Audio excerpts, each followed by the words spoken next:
Hi, everybody. We'll just be starting in just a few minutes here. I'm just going to let some folks come in, and we'll be starting about 12 or 12:01. And we can still talk amongst ourselves, you know. It's the PFG. We don't need to be overly formal. Leah, are you going to keep your background? Because I love that.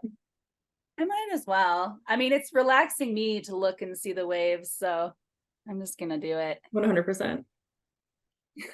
I lived up on Lake Superior for 6 years, and so I got used to swimming in really cold water.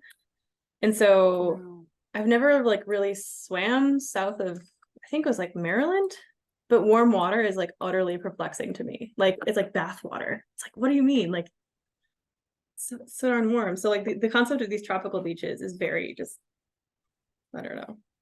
It's a lot. Lake Superior, like uniquely cold. Yeah. Yeah. Where were you? Were you in Wisconsin or Michigan or? I was in Wisconsin. Yep. I lived in Ashland. I worked Beautiful. I went to college there, and then I worked for the Bad River tribe up on the coast. So I it was love great. that whole anywhere on that lake. Like Gichigami, it's like the most beautiful place in the world. I completely agree. Yeah, no, it's a Yeah. powerful place, and I miss it a lot.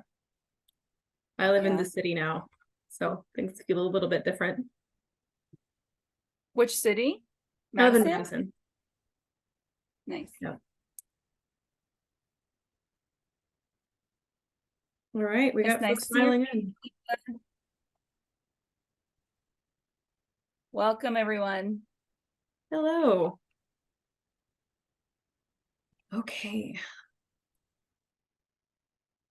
Just gonna give us a minute or two to keep filing in, and then we'll get going at about 12:01.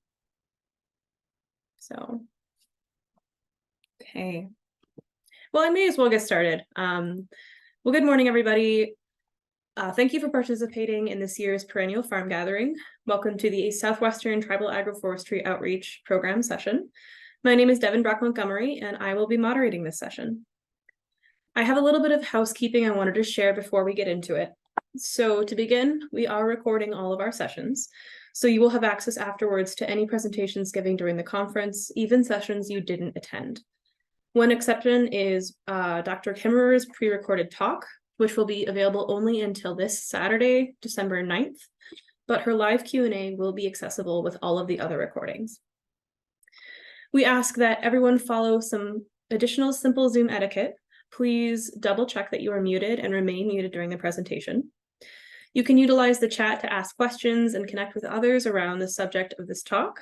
This year, we will also have a PFG message board you will see a link to in the chat.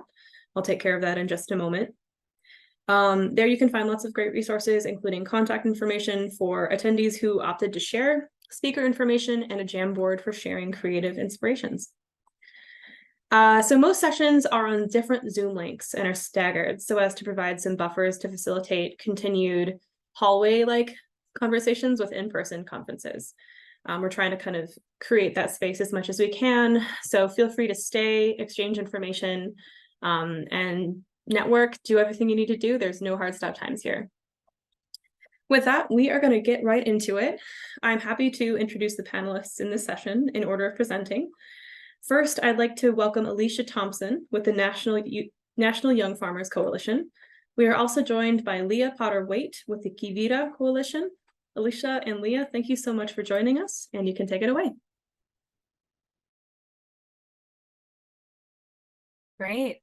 Welcome, everyone. It's fun to see you all streaming in. We're going to actually kick off today with just a little bit of breathing and nervous system regulation.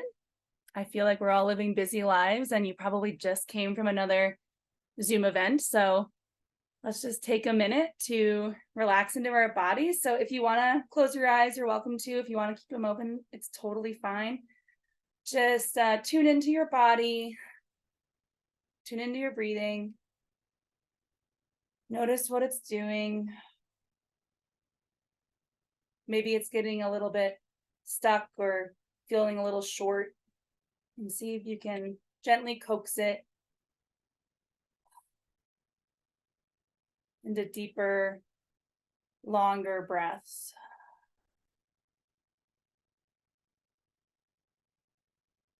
And as you tune into yourself and your body, see if you can get 5% more comfortable in your body. Maybe that means shifting a little bit or rolling your head on your neck, whatever it is. Just allow yourself to be a little more comfortable.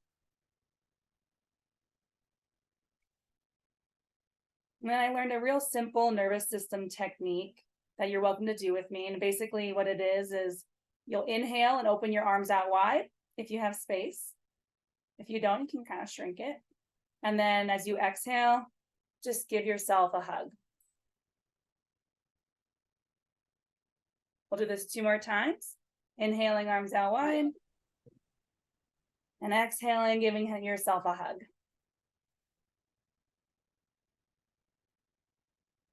Last one. And then a hug. Thank you.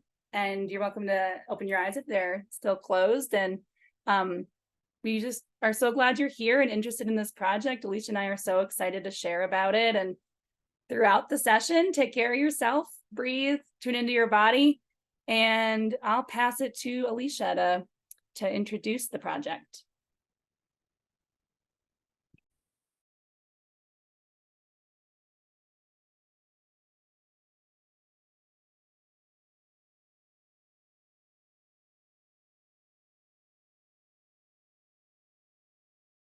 Hi, everyone. My name is Alicia Thompson, and I work for National Young Farmers organization for, I'm like their New Mexico organizer. In addition, I am very interested in Indigenous agroforestry work, and I'm currently located at the base of Mount Taylor, which is my ancestral lands of Navajo here in New Mexico, and just here and happy to talk about like this amazing project I've been working with Leah on for the last couple of years, which is our Southwestern Tribal Agroforestry Outreach Project. I just wanted to acknowledge and also do a land and knowledge acknowledgement for the folks who have participated in this. And so in addition to the work, the folks that we have worked with, who our project partners include partners from Santa Clara Pueblo, Kiowa Pueblo, San Juan Pueblo, Taos Pueblo, Santa Ana Pueblo, and Dene Nation. I just wanted to say that the ancestral farming systems and traditional ecological knowledge that is presented in this work are indigenous practices recorded from Southwest tribes ranging from the Colorado Plateau to the Sonoran Desert in Mexico. This includes over 50 tribes that are federally and state recognized and also unrecognized. These tribes have ancestral roots that connect to agroforestry and have been cultivating the landscape for food, medicine, and cultural purposes for thousands of years. Colonial-driven efforts have attempted to erase this ancestral knowledge through genocide, relocation, assimilation, and harmful systemic policies.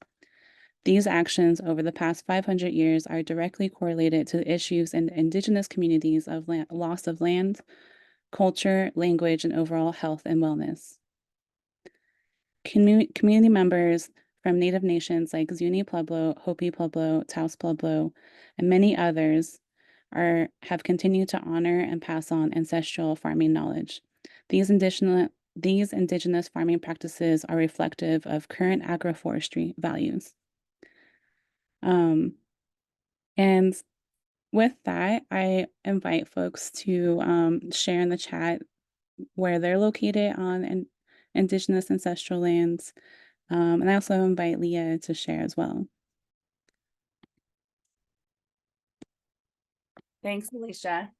I live and work up in what is so-called northern New Mexico, and I live and work on the traditional homelands of the Ute, Apache, Comanche, and Pueblo tribes and peoples. It's been a real honor to be part of this project, and we've learned a lot. And I've learned a ton from Alicia and our other project partners about the indigenous history of agroforestry and traditional ecological knowledge in the Southwest. So yeah, we're curious to hear who you are, where you live, if a land acknowledgement if you know it. And thank you. I'll pass it back to you, Alicia. Thanks, Leah. Let's go to the next slide. So this is a list of our project partners that we collaborated with. Amazing, amazing work. We couldn't do this without all of these folks in community and trust and relationship and communication. Yeah. And so I'm just really appreciative of our project partners, and I really hope to see us work again in the future. And here's a little picture of our crew. And so one thing I want to highlight that I'm really proud of is that a majority of our crew is Indigenous-led. So we have Indigenous researchers, Indigenous filmmakers and editors and interviewers. And I also, we were responsible for doing like writing portions as well. So here's a kind of cute picture of us at one of our site visits at Flowering Tree. And this work kind of came about from my own personal experience. I grew up near Loop, Arizona, which is along the Little Colorado River.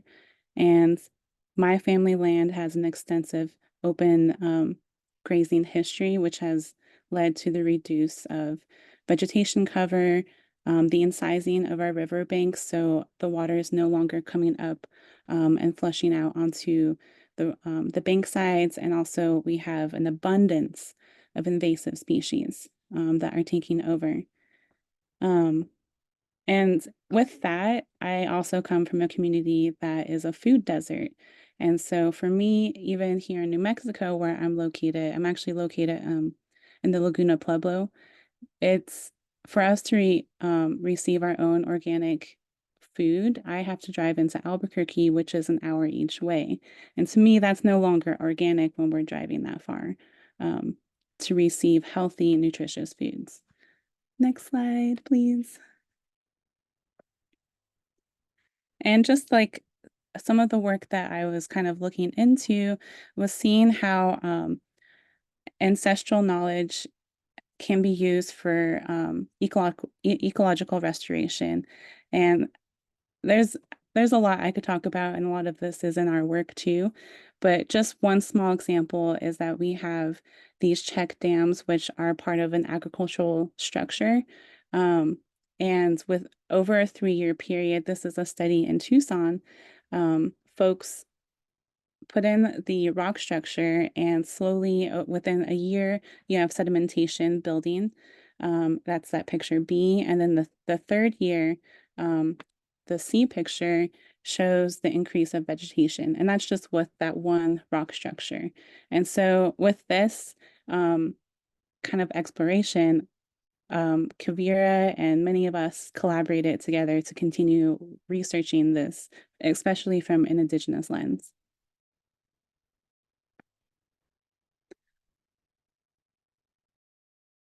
Thanks, Alicia. So Alicia's work that she was just talking about, she has written an incredible master's thesis. I don't know if Alicia, if you have that link on hand to share, but it was a big influence in the grant project proposal that we wrote. So a pretty large group of us came together to write a grant proposal. And many of it was based on the understanding that there has been regenerative indigenous agriculture since time immemorial in the Southwest. And there's both a lot to learn for all of us about that, and also a lot more sort of highlighting of indigenous projects happening currently that should happen. And then also support for indigenous-led agroforestry projects as well. So the Southwest Tribal Agroforestry Outreach Project, it came together in conjunction with tribal producers and communities to revitalize and reintroduce traditional agroforestry practices by highlighting indigenous-led projects that emphasize the cultural relevance of local agroforestry. we will get more into some of what that means and how we've learned about cultural relevance as we share our key findings. Our sort of material goals with the project were to create videos and info sheets about the case study participants we're working with. So that's Santa Ana Nursery, Flowering Tree Permaculture Institute, and Tewa Women United's Healing Foods Oasis. And we'll share more about each of their amazing work a little later on. A synthesis and literature review, which was Alicia's baby and is complete, but just being in the final design phase and will be posted on our website soon. And then webinars and a podcast that are all already up on our website. I will share again the link to the website at the end of the slideshow too. So yeah, our primary audience is to support, we're aiming to support Indigenous groups that are interested in practicing agroforestry or already do it and just would like more support or more networking. And then our secondary audience is the general public and anyone interested in practicing agroforestry, both providing techniques, but also sort of a deeper rooted understanding of how agroforestry connects into Indigenous agricultural practices and traditional ecological knowledge. So we've been learning a lot. I would say we came in with a lot of like understanding and ideas, and then we're coming away with even more. And something that we talk about a lot as a team is through working with our project partners that I mentioned on the last slide, we've really understood more and more that agroforestry, none of our partners went into agroforestry because they were like, I'm going to do agroforestry and then started doing it. It was more that each project partner had their own relationship to traditional ecological knowledge and relationship to how to be in right relationship with the land and with their community. And so agroforestry was sort of a natural outgrowth of that traditional ecological knowledge of the way that these folks were aiming to be in relationship with the land and community. And so that really, for us, I feel like opened up both like the definition of agroforestry and the possibilities, as well as like something I think about too is like, how do we create stake in agroforestry? And I think one thing I was learning through the project is when it comes from just a deep abiding love for the land and for your people, it like creates such a stake in it. And the agroforestry is just sort of one of the many things that are born out of that love. And then, yeah, diversity in practices and outcomes. By that, what we mean is with each case study, they had a different type of agroforestry system. One of which was very much a food forest. That's at Flowering Tree Permaculture Institute. We'll show you some photos of that. And then Healing Foods Oasis is sort of like a young food forest, and with the emphasis on creating a healing space. And then Santa Ana Nursery, through their nursery, supports a ton of different agroforestry practices, from food forests to riparian buffers, windbreaks, all of it. And as far as the outcomes, I think something that we realized pretty early on was profit was not the major motive in most of these. The nursery is set up as a business, so it's very much making a profit, but with a culturally, sort of like a community rooted ethic.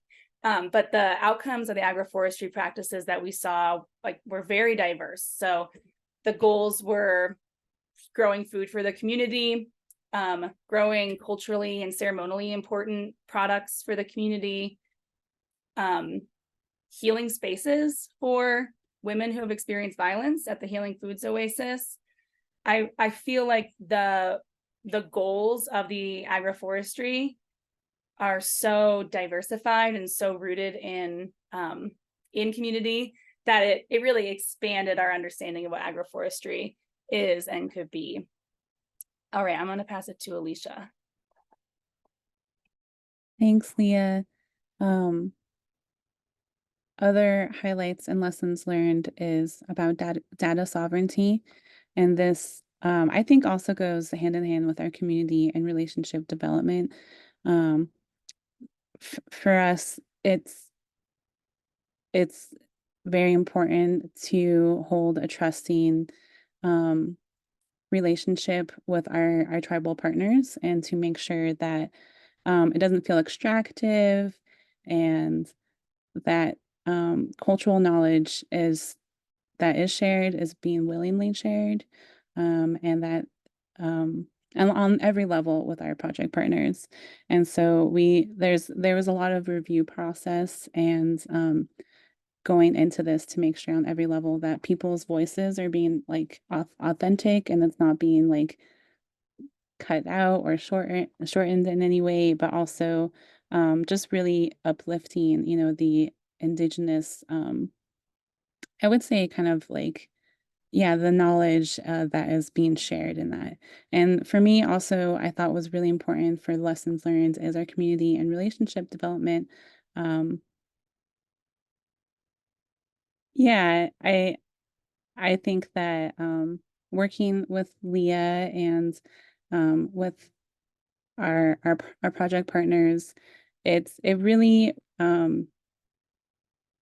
was really dependent on our own personal communication and how we respected with each other and like listened. I think a lot of it was sitting and listening and holding space for each other and making sure everyone is included with their voices. And so I think that built a really meaningful relationship with us and our tribal partners.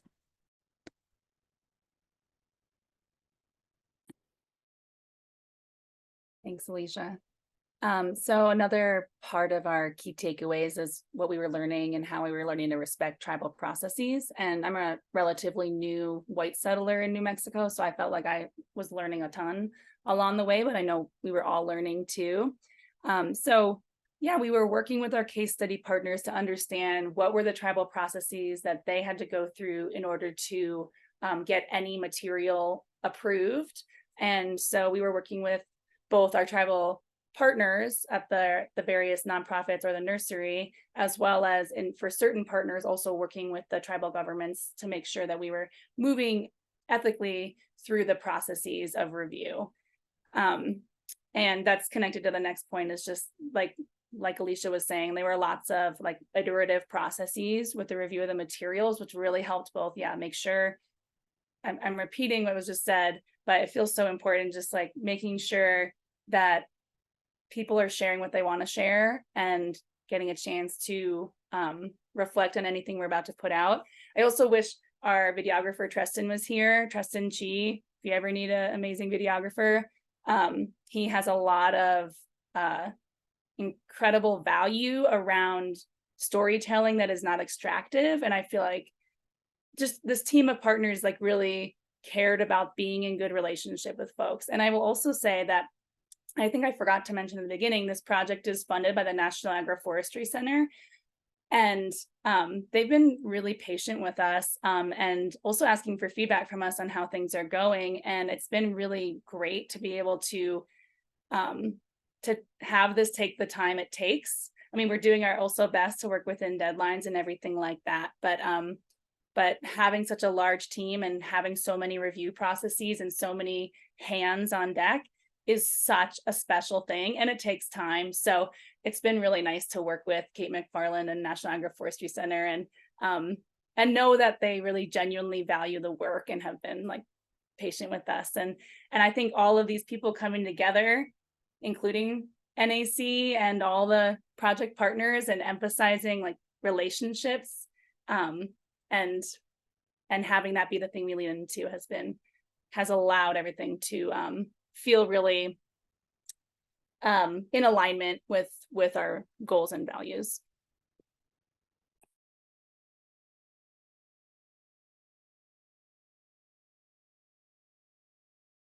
Alicia, you want to jump in on the next ones? Yeah, I also feel like we kind of touched on them a little bit, but yeah, That's true. Let's go to the next slide. Yeah.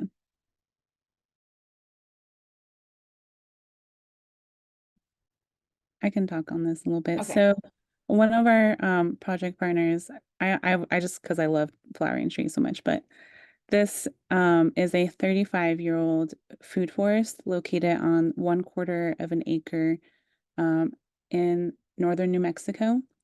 And this food forest is amazing. I can't wait for folks to see the videos and see more about this, but it's built using dry farming techniques, which is completely reliant on seasonal precipitation and the indigenous knowledge.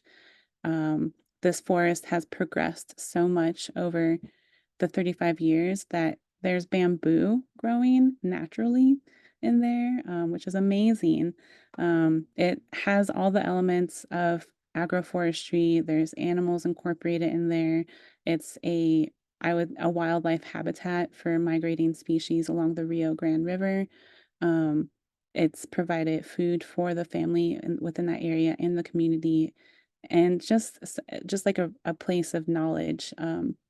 Yeah, and so I'll stop talking about that if you want to add any more, Leah.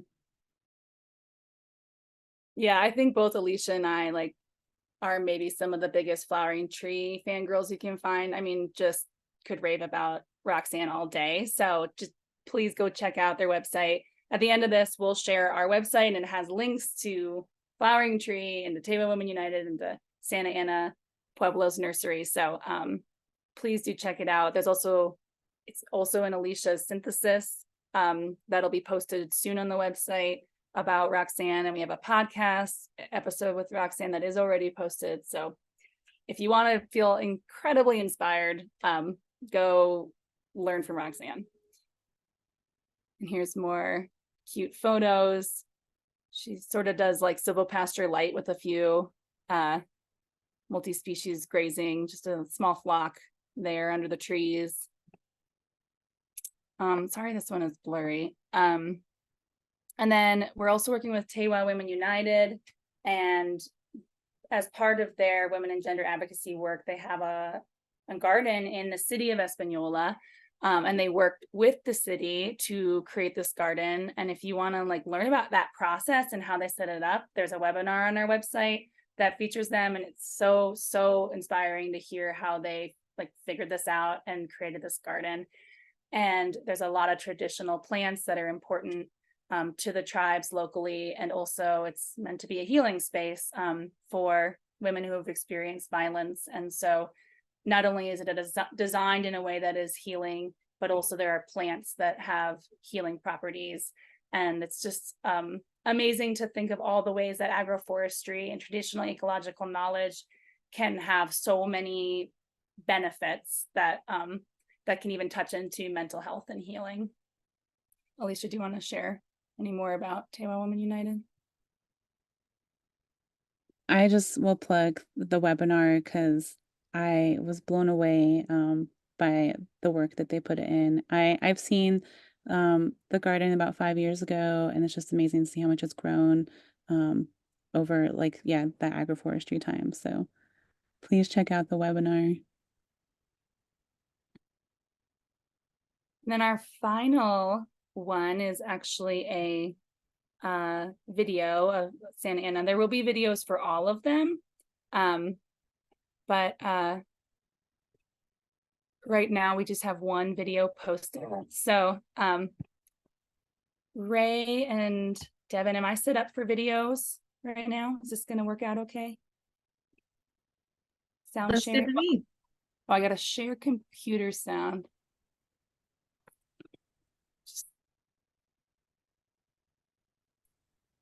And then optimize the video. Okay, so I'm going to try this out. You all let me know if it's not working for whatever reason. Absolutely. Three main reasons that the nursery is here is pollination, restoration, and culturally important or traditionally important plants. That is why Santa Ana Native Plants does what we do. You're always thinking about the tribes around here and how important different grasses or different plants are, like bear grass or Apache plume. It's just really important to all of us here to make sure that a lot of the tribes that need these plants know where to get them. And also at our nursery, we do not fertilize.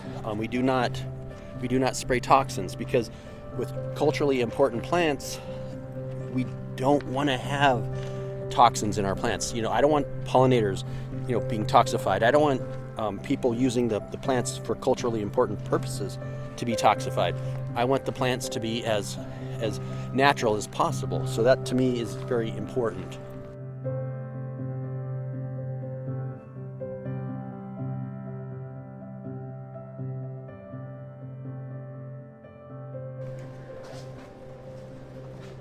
I want to show you one of the projects that we have ready to go outside. This is for Lincoln National Forest for the Smoky Bear region. So this is going to be like the Big Bear, Burn Scar. We worked with Little Bear already, Tambark, and a few other projects. As we come in here, we have chokecherry, and we have willow, we have yucca baccata, we have mountain mahogany, we have New Mexico rose locust, box elder, Arizona ash, Gooding's willow.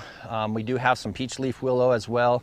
Not peach leaf willow, blue stem willow. And then we got more false indigo here, woods rose right there, golden currant, which is a great plant for wildlife, but also for human consumption. It's a great berry. And those are all different plants that are from that ecosystem that will go back into that ecosystem. Not all of these plants were seed collected from that general area, but that is our goal, to start working with a lot of different entities that want to work with seed collecting from their own property or around their own property, so we can put, you know, the similar genetic back into the ecosystem. My name is Mike Halverson. I'm manager of Santa Ana Native Plant Nursery. I've been manager now since 2011. The nursery has been open since 1990 or 1991. We focus mostly on native plants at Santa Ana, so we try to focus on, you know, all the plants that are used both for cultural as well as for pollinators and for, you know, wildlife. So that's a wide range. So our plants, like, you know, I'll talk about Apache plume. That is a traditionally used plant, but it also is a great plant for pollinators. So we tend to have that one for pollinators, but it also is a great plant for reclamation. It holds the soils together. So it's not just focusing on strictly one aspect. Each one of our plants here has multiple aspects, multiple uses.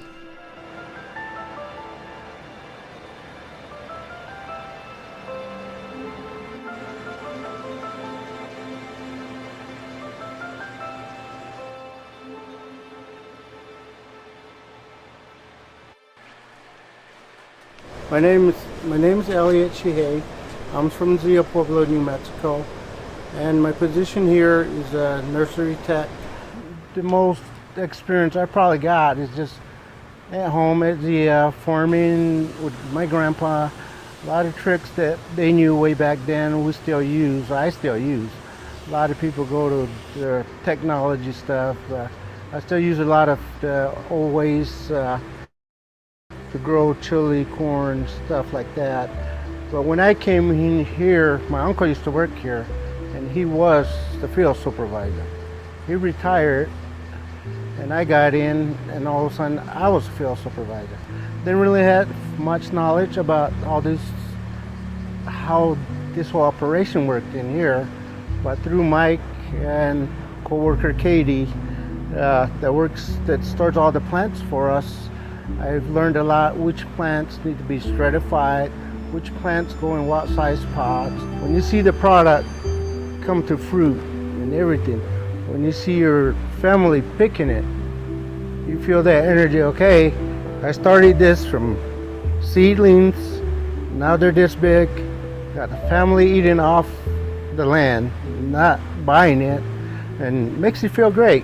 Now here's our greenhouse. This is what we call greenhouse number 1. And this is where we do a lot of growing contracts, whether it's for the Forest Service, for our Department of Natural Resources. On occasion, we'll grow for BLM. We grow plants for seed source. So we'll grow thousands of plants, and I'll let you come on in. Penstemon neomexicana. That one is a hard one to grow. Seed sources are very hard to come by. Juniper for bandolier. So these seeds were collected on Bandelier's National Monuments property. so they will go right back into whether it's erosion control or where they've had some of the fires. So these plants will go right back into that land. I really kind of want to show you our seedling tables. So on this table here and over there, we have different seedlings. And we have Baccharis that we collect locally. We have several different varieties of cactus. We have the native grape Vitis arizonica that we have collected seed for. We've also got Yerba Mansa right here. This is Yerba Mansa from seed. I'm Bart Vandenplas. I'm the new guy here as just the native plant nursery worker, and so with that I do pretty much anything that needs to be done around here, from working with the seedlings to up-pot, transplant the seedlings, to up-pot plants, to clean up around the yard, do the weeding, whatever it takes. It's really love working here because it's, you're living with the seasons. In the spring we do the chilies for the farmers, and then we also do the native plants throughout the rest of the year. We do the seed harvesting, and as the different seeds become ripe and ready for harvesting, we do that. So it's just really living with the rhythms of the environment, and I really love that about the job. The yard is full of plants, full of green, and it's work that we've all done together to get those to grow, and it's really really neat part of that. And also just the learning. I've worked with learned a lot from Mike on how to grow the plants and what they do, and the business of native plants. And then with Katie, the grower, on just how to make them grow and learning about the plants. She's just been a wealth of knowledge. And actually, the guy who trained me the most is Elliot. I work side by side with him most days, and I've learned a lot from him.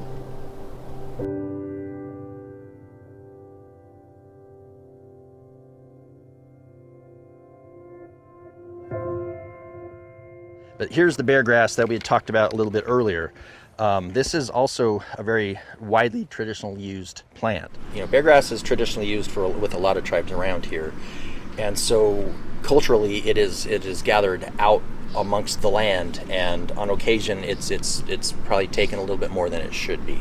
So what our goal is here is to be able to bring that plant back into its traditional lands. So it is disappearing quite a bit in our areas, so it is nice that we are growing it so it can go back into the natural lands. But it is just nice to know that traditionally it's used for something more than just reclamation.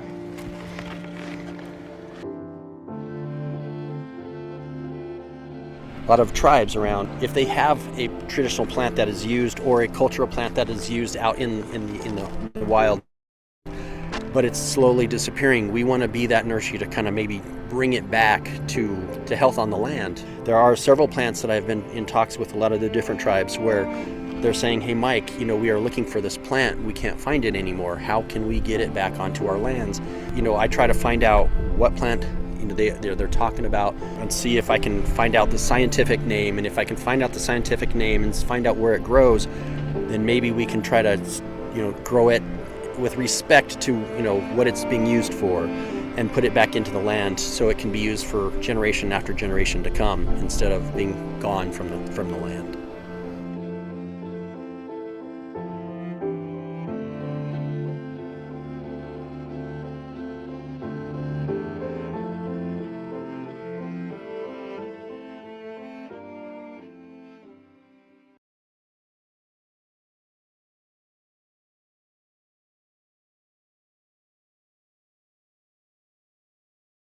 Hi, I think you all can see me. I hope you enjoyed that. And I know we're a little over, but Alicia and I have time to stick around and answer some questions that folks have. And I'll pull up for one more time the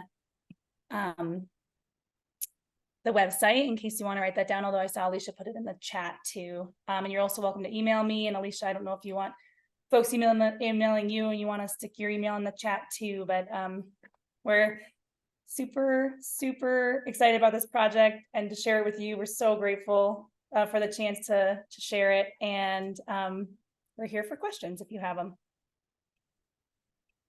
Thank you so much. I have a few questions for you. I will also put them in the chat. So the first question is, my question for Leah is, after working collaboratively with Indigenous partners, what are thoughts you'd like to share in allyship and working with communities of color? In other words, what are techniques of anti-supremacy race work that you lean into with your work? That is a great question. Thank you. Yeah, I feel like my journey into figuring out how to be at least a better ally. I think there's no perfect in any of this work, but really started maybe in earnest 6 or 7 years ago. And it was in a lot of ways book study. There's just such incredible literature out there that helped me understand the violence of colonization and the ways that it continues to violate all of us, but especially folks of color today, and plays out in really insidious ways in our culture, whether that's through, hyperproductivity and urgency, or not really respecting multiple ways of knowing or understanding. So I feel like it started as book study in a lot of ways, but like with a project like this, it's friendship that's where I learn, and through mistakes, which are awful because mistakes cause real harm. And so it never feels good, but through making mistakes has been like some of the greatest ways I've learned how to lean more into relationship and slow down. And because sometimes the urgency of deadlines and grants and getting everything done can feel so big and anxiety provoking, but when it comes down to it, it's so much more important that we're actually staying in good relationship with each other and getting to know each other. And so, yeah, that's where I'm leaning with that. And Alicia, I don't know if there's more that you want to share in that regard. Yeah, thanks, Leah. I think just some observations that I really admired in working in relationship with Leah is I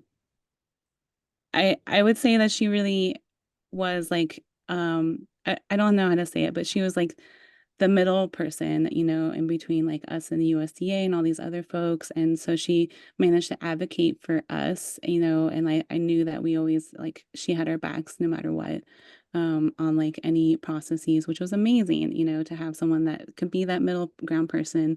But, she did amazing work, like did, all the organizing of all of us, and getting us together and rallying and stuff. And so it's just amazing to have that, and to see like how open and like in relationship that Leah has leaned into. And I think for me, it's also the non-urgency. To me, urgency is a trait of colonization.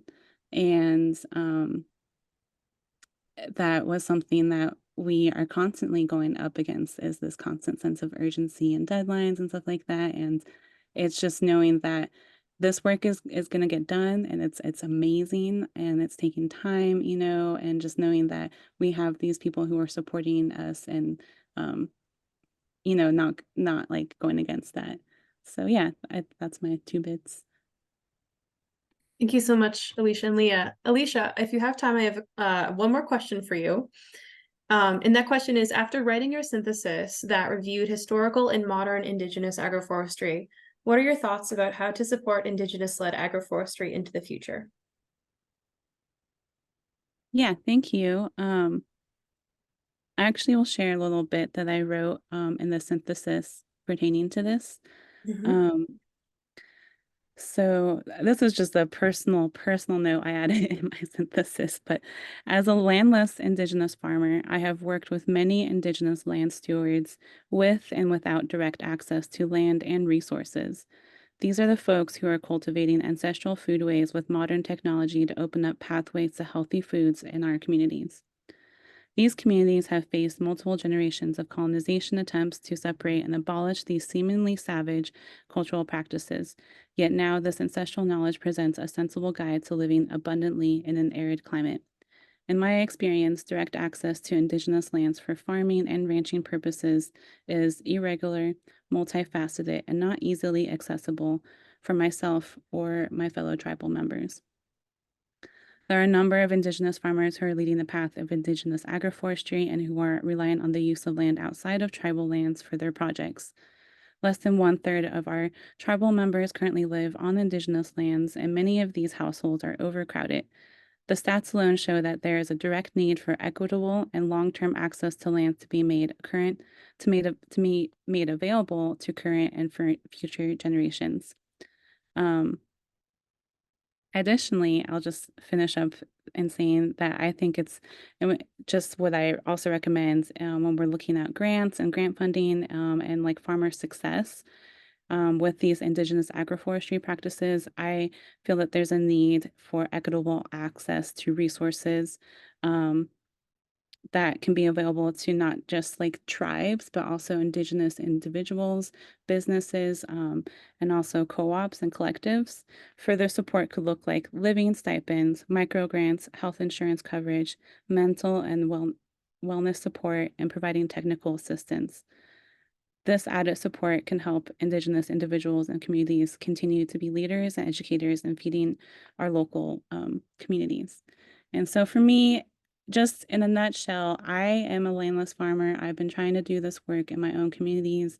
I don't have access. Even when we're looking at my family tribal lands, it's incredibly difficult to get that grant funding, the USDA grant funding, funneled to my family tribal lands because there are multiple owners that are responsible through our extended family. And so it's not only that, but there's a lot of gatekeeping I'm seeing within multiple tribes, not allowing, not making it easy for our individual tribal members to have access to land, which to me is leading to a huge cause of homelessness within people within my generation as well. I would be homeless if I wasn't living with relatives right now while we're like doing this active search for our own land. And so to me, that's the most important thing, is opening up access to lands for indigenous folks. Thank you so much for sharing all of that. Wow. Yes.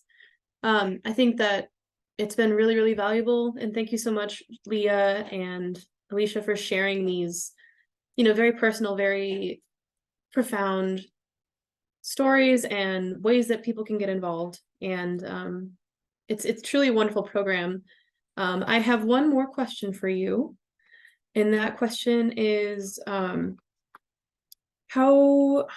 did you go?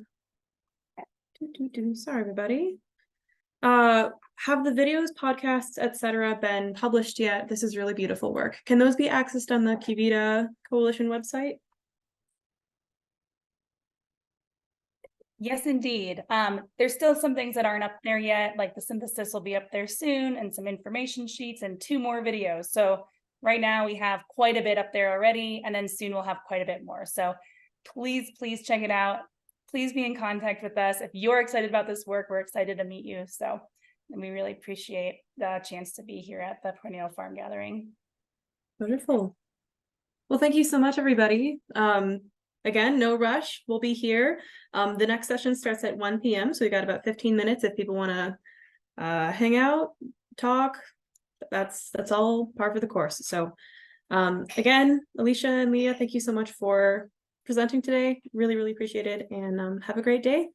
Thanks for coming to the Perennial Farm Gathering, and we'll see you again.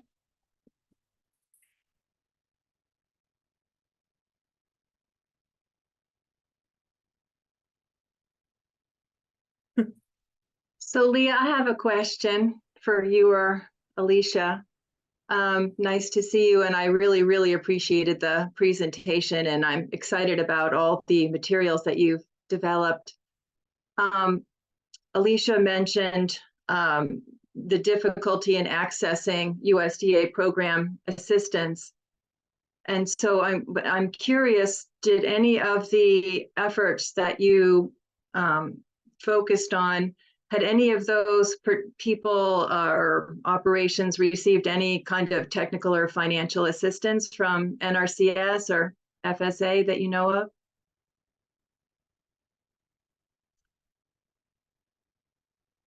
I am not sure. I remember having a conversation with one of our case study participants who was actively challenged by working with the USDA, so wasn't pursuing support through USDA programs, but I don't actually know for sure. And Alicia, I don't know if you know more. than I do. I think that's a really great question. And for me, just to assume, I would think maybe the nursery might be the most kind of funnel for that. But I'm not sure about the other project partners. But that's an amazing question. Yeah. Well, I'd love to follow up with both of you at some point, just to discuss that a little more. Yes, please reach out. I'll put my email in the chat. And then also the folks we work with are open to being reached out to as well. So their Right. info on the web page, the Quivira web page. Wonderful. Great. Thank you.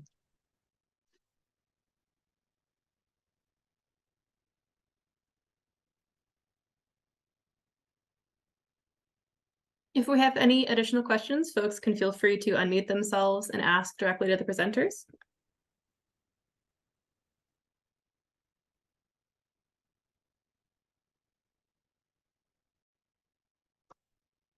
I'll also say, if you all know projects, groups doing this kind of work, like feel free to share, or reflections you have. If it's not a question, that we're open to hearing whatever it is that's on your minds.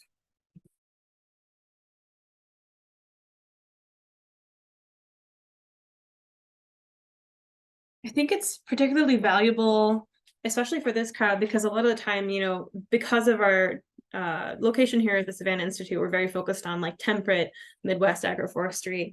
And I think that there's a lot to be learned from drylands work in particular. And it's just really inspiring to see, you know, because here we've got, sometimes it can feel nothing but water here in the Great Lakes. So it's just really fascinating to see what can we learn from the work that you are doing as well. So, and I know that nurseries in particular are also another limiting factor. So it's just really inspiring to see everybody working there and kind of the stories and what brought them to that work and what keeps them there. So. Yeah, I actually used to live in Madison, used to go to the Perennial Farm Gathering, and was more in that temperate Midwest zone. And it's been just so much deep learning being here. And, you know, Alicia early on was talking about the water, and like, I don't know if you said the words, but when I see that part of your body of work, I think of the phrase you've shared about planting the water, you know, by setting up, like doing earth shaping to plant the water. And there is so much old knowledge about that here. Alicia, I don't know if you feel like you want to get super excited and nerdy about that right now, but I feel like I've heard you speak about that quite a bit.